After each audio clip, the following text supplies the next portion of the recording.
Alright, so I'm doing prompt 1, and I think that the government's pretty much pursuit of backdoors into software systems, well, strong encrypted software systems, which that just means that it's encrypted in a way so that it takes considerable resources, time, and money, if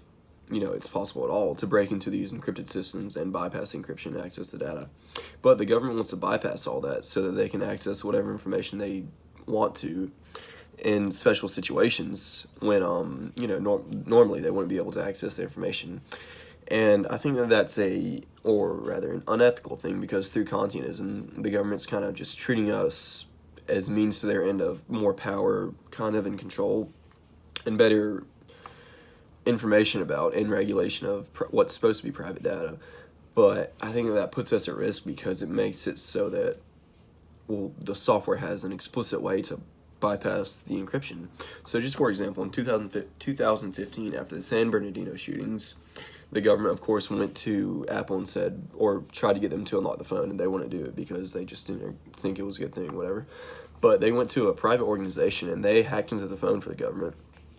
And they didn't detail how they did it. But after the fact, this Cambridge University researcher, Sergei Skorobogatov, he published a paper talking about something called NAND mirroring,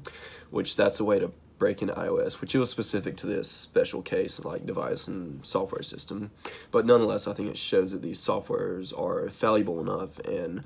they're hackable enough without explicit backdoors that installing a backdoor would just make it so much more hackable and present such a risk to us that it'd be a complete disregard for our privacy and safety. And I mean, and this comes from Wired, by the way, but that same guy, Skorobogatov, the researcher, said that a skilled hacker with less than $100 of equipment could do the same thing. So I just think, if two independent parties could come to the same conclusion about what's probably a pretty secure software platform, then introducing, a direct way to access the information and bypass the encryption could only stand to hurt us at the benefit of the government's, I don't know,